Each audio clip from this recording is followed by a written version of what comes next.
Bienvenidos a este episodio de Autismo de Verdad. En esta ocasión vamos a hablar sobre esas barreras invisibles y desafíos que hay en la inclusión social para personas con autismo.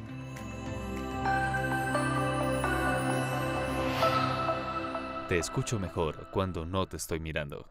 Lawson, 1998.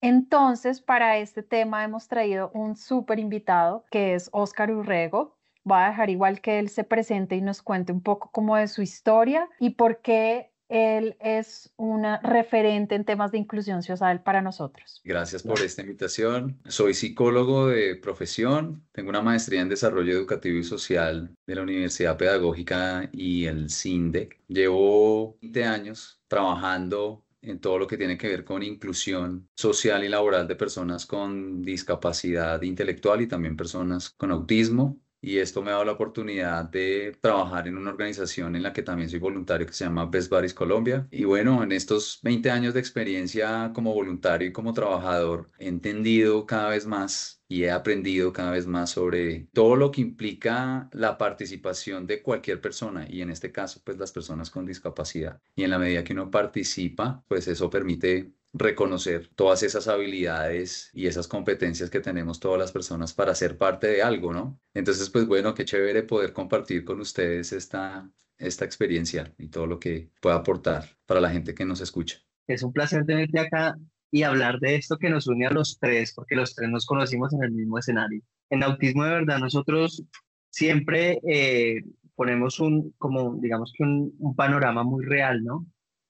Cuando le presentan a uno la inclusión a personas con discapacidad, en este caso personas con autismo, uno se imagina todo esto bello realmente, ¿sí? Un escenario amoroso donde la amistad y lo romantiza y lo piensa de esa forma y desde ese lugar.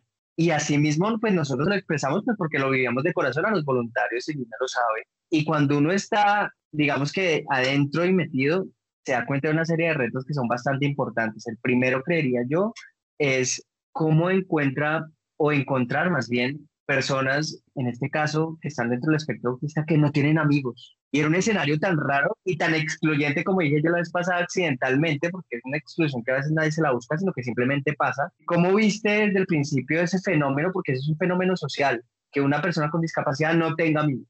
Es una situación que está ahí y lógicamente en esta experiencia de 20 años podría decir, y yo creo que ustedes también se han dado cuenta por sus experiencias, y es que cada vez más hay mucha más apertura, ¿no? Hace 20 años cuando hablábamos de esto de hacer inclusión y de tener amigos y de generar estos espacios de participación, se veía como, pero esto es como hacer recreación o vamos a hacer algo para hacer sentir bien a unos niños especiales porque pobrecitos, y cuando uno empieza a darse cuenta que esto trasciende y que yo como voluntario no voy a dar dinero ni voy a dar regalos, sino que voy a dar tiempo, pero un tiempo en el cual voy a conocer a otra persona con discapacidad o con autismo, pero al principio pensábamos que éramos salvadores y que mejor, íbamos a hacer lo mejor y que éramos unos héroes por estar y por pensar en hacer actividades porque éramos lo máximo. Y cuando tú te das cuenta que son personas genuinas, y que precisamente lo que necesitan es espacios de socialización para desarrollar habilidades sociales para la vida y que te entregan eso que sí los hace especial, esa amistad o esa entrega incondicional, que ahí es donde yo digo, ahí sí de pronto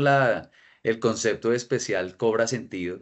Y en un principio, ya respondiendo a tu pregunta, claro, uno al principio ve personas con síndrome de Down, personas con discapacidad intelectual pues por muchas causas, la hipoxia, que es la más típica, pero personas con autismo era muy poco.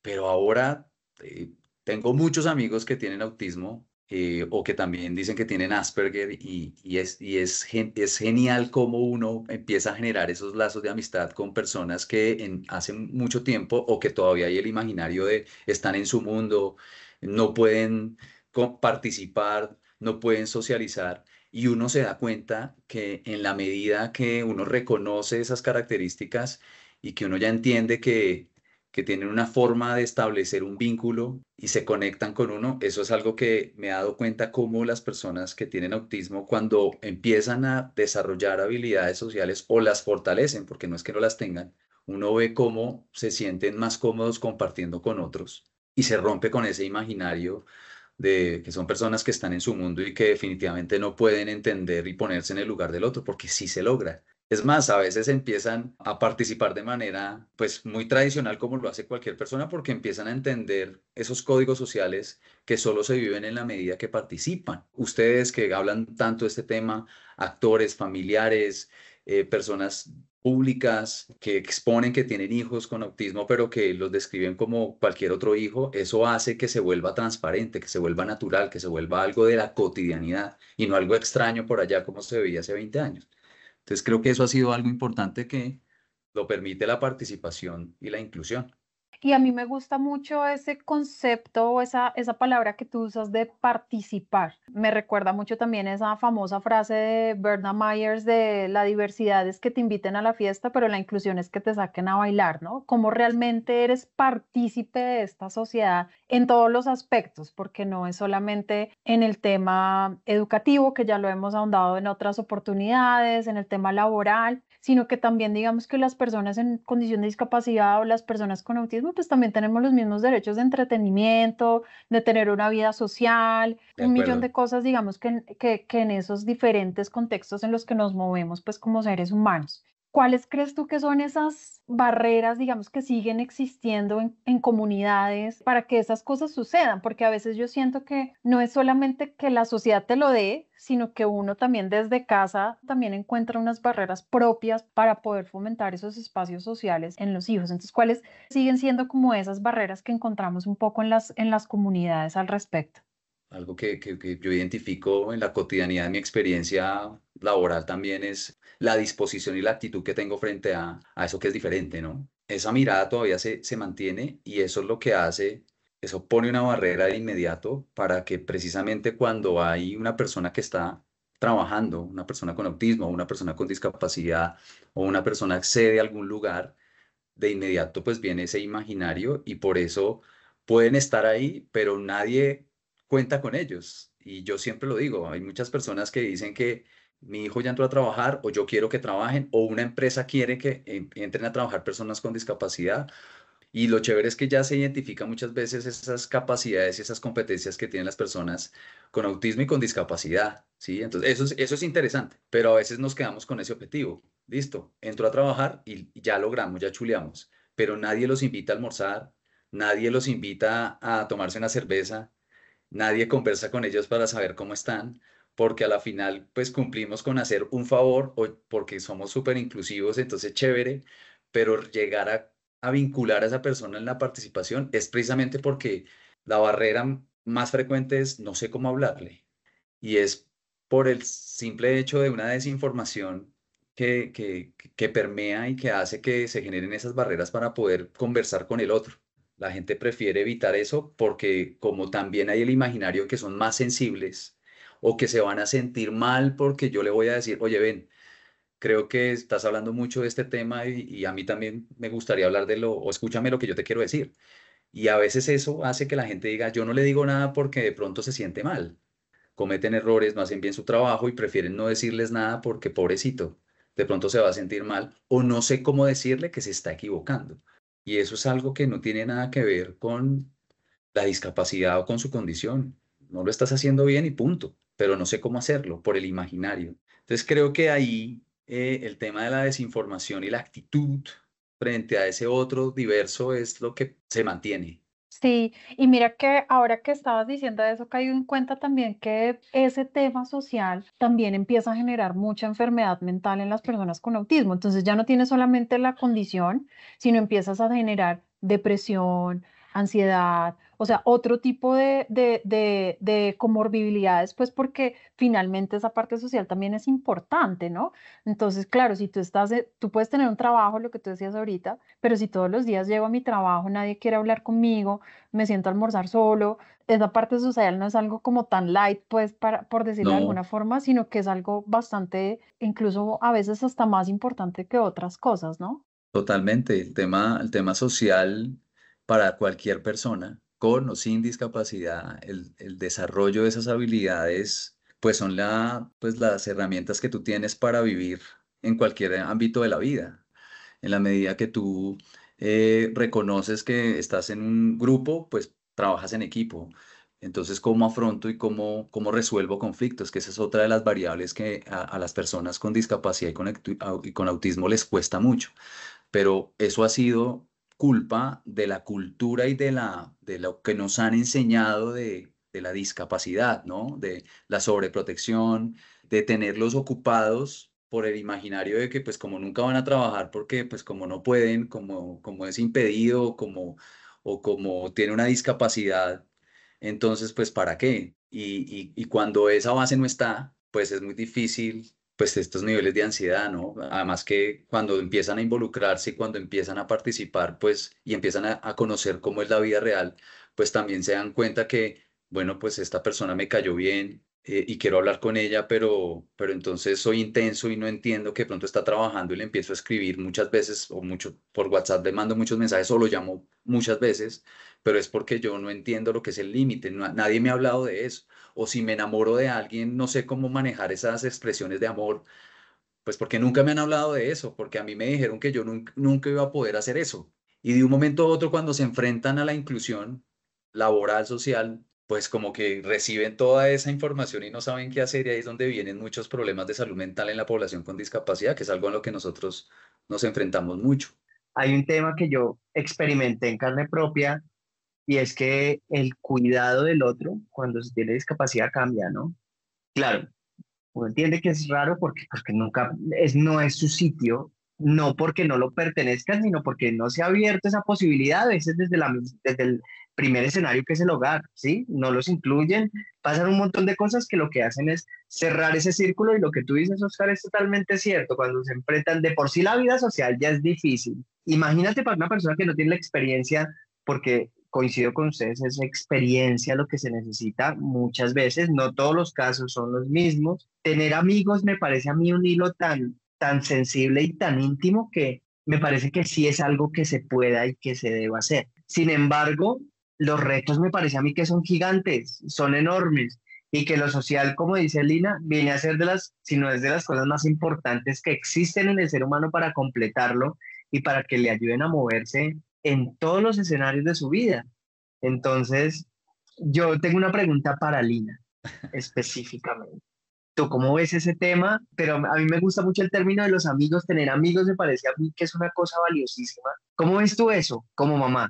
Pues digamos que es un aprendizaje también. Yo creo que lo que decía Oscar ahorita es súper importante de esa información que uno puede tener y también de cómo romper con los imaginarios que uno tiene, ¿no? Porque entonces, en el caso de Gabriela, que no habla, pues que es no verbal, uno tiene el imaginario de, ah, pues como ella no habla, pues no puede interactuar. Pero la realidad es que en la observación nos hemos dado cuenta que Gabriela, ella ve niños jugando, ella quiere participar del juego, o sea, ella quiere participar, digamos que de esa parte social. Y también, digamos que ella quiere salir a la calle a veces también, o sea, es muy chistoso porque a veces Gaby está aquí y uno está acá sentado y ella viene con sus botas, porque como no se quita las botas, solo usa botas de caucho, con sus botas y con su chaqueta. Y es una forma de decir, yo quiero Claro. salir y quiero darme una vuelta, pues.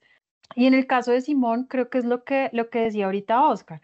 Entonces, él tiene sus intereses particulares. Obviamente, si tú le dejas el tema particular, pues él va a estar todo el día con el mismo discurso y con la misma retahíla. Pero entonces es cómo lo sacamos de ahí y fomentar un poco esa interacción, ¿no? Entonces vamos a ir a cine, bueno, cuéntame qué te gustó de la película, por qué te gustó, o sea, como empezar a hacer un poco más ese tema social. Y él, digamos que en el colegio, pues, él llega acá y pues cuenta, ¿no? Jugamos tal cosa, con mi amigo tal y tal, entonces ya empieza uno a ver que él tiene un constructo social diferente, pues por esa interacción también que se da. Pero a veces yo creo que uno necesita incomodarse en la vida para poder progresar también, ¿no? Y para poder entender las cosas desde otro punto. No hay duda que la participación y la inclusión social es algo clave para todos y sobre todo pues para las personas con discapacidad y con autismo, por lo que les permite pues sentirse más parte de, pero también uno tiene que entender esas características particulares, por ejemplo, las personas con autismo. Eso que cuentas tú, Lina, de tu hija, de pronto para tu hija cuando coge las botas y coge la chaqueta y ve a los niños, para ella eso es algo maravilloso. Ella de pronto no tiene que entrar a interactuar como lo hace un niño regular, como el mío o como otros niños que sí, de pronto sí es la típica forma de interactuar. Para una persona con autismo, eso es sentirse que está participando. Damos por hecho que estar todo el tiempo juntos y estar en temas grupales todo el tiempo es como lo que debe ser, no necesariamente, porque yo también me he dado cuenta cómo personas con autismo socializan, ¿cierto? Y hay como ese engranaje de respeto y se genera una interacción en donde cada persona no pasa el límite del otro. Y creo que con las personas con autismo eso es algo que no podemos olvidar. No podemos pretender que una persona con autismo entonces se esté abrazando, pues porque es que eso es lo que hace todo el mundo. Y que eso hace que la persona poco a poco, en la medida que crezca, como tus hijos, Lina, y como muchas otras personas con autismo, participan a su estilo y se sienten que hacen parte. Que si uno entra y lo mira, es así como funciona la vida social en todos los seres humanos del mundo. Yo alguna vez lo decía y esto es un tema más de libertad que de cualquier otra cosa y de revolución. Esto tiene que ser una revolución. Había una vez un comercial súper chévere, o no un comercial, era como un experimento social de dos personas con discapacidad que iban a un bar y el señor de la puerta no los dejaba entrar, les decía: ¿ustedes con quién vienen? Y ya los dos, o sea, con uno con barba y todo, y le decía: no, pues solos. No, pues es que no pueden entrar así, tienen que entrar con un adulto. Y esa es la imagen de cómo se ve, de cómo el resto lo ve. Entonces yo sí creo que son muchos los aspectos que aportan a que la exclusión social se dé todavía, se viva todavía, y pienso yo que en unos años va a ser mucho más flexible ese tema.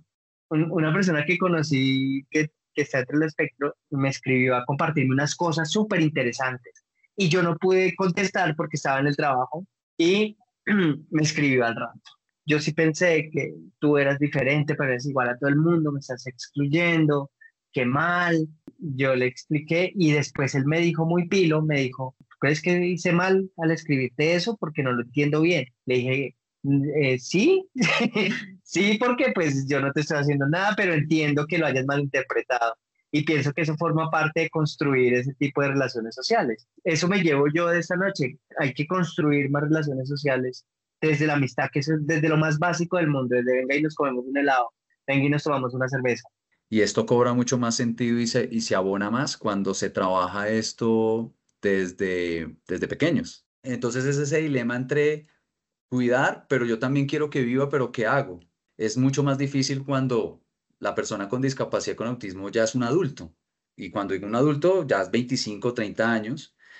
Y que por eso decimos, pues pucha, meterles el chip de la inclusión después de 25, 30 años para que se enfrenten al mundo laboral o social, sabiendo que los 25 años anteriores no tuvieron un proceso de participación y se enfrentan a una oportunidad de estudiar o de pronto de un trabajo, pues tienen mucho ya abonado. Me llevo algunos aprendizajes de esta conversación, pero sobre todo como algunos tips para tener una integración social exitosa. Creo que el primero es lo que tú decías de generar de pronto espacios de participación real, ¿no? Una participación activa que realmente fomente pues como esa parte social. Creo que el segundo que me llevo es cómo nosotros desde nuestro lado de papás cumplimos el rol que nos corresponde, ¿no? O sea, porque somos papás, no somos amigos, no somos profesores, no somos, bueno, no somos ninguna otro rol dentro de la sociedad. Cumplimos ese el rol de papás y creo que en eso debemos también estar claros que no podemos hacer todo pues por nuestros hijos ni querer cumplir otros roles que no se nos han asignado. Y creo que lo último es hoy en día hay mucha información y nosotros conocemos a nuestros hijos, sabemos cuáles son esos ajustes y cuáles son esas herramientas que le van a dar las habilidades o la capacidad pues para poder tener una integración social exitosa. A todo el que nos escucha, si tiene un primo o una prima que está dentro del espectro, si tiene un familiar y quiere intentar incluirlo en su vida, hágalo. Llévelo a comer un helado, pégale una llamada, inclusive. Y creo que así es como tiene que ser y para eso tenemos que abrir varios cerrojos y dar ciertos permisos nosotros mismos. Súper, súper. Oscar, ¿dónde te consiguen las personas que digamos que quisieran de pronto conocer un poco más de del programa de inclusión social de Best Buddies o bueno? Sí tengo redes sociales, pero no es que esté a lo más activo, pero me pueden seguir por mi Instagram es Oscar raya al piso, UP raya al piso. La Fundación Best Buddies la pueden también encontrar, @BestBuddiesCall, así estamos en todas nuestras redes sociales. Cualquier asesoría, espacio de conversación, de pronto aprovechar un poco la experiencia que tengo, pues me pueden escribir por mi Instagram y podemos generar ahí una red de apoyo por mi lado y también lógicamente con la fundación. Entonces, pues nada, qué chévere haber compartido este espacio. Creo que de eso se trata, ¿no? De multiplicar esta información, que existan más estos espacios para visibilizar más la importancia de la inclusión social y cómo esto en la medida que se repite se vuelve transparente, se vuelve cotidiano. Pues nada, qué chévere este espacio. Gracias Lina, gracias Edwin por invitarme. Gracias a ti. Síguenos en Instagram y Facebook como Autismo de Verdad y envía tus dudas, sugerencias y comentarios a autismodeverdad@gmail.com. Autismo de Verdad, un podcast original de Edwin Benavides y Lina Leaño.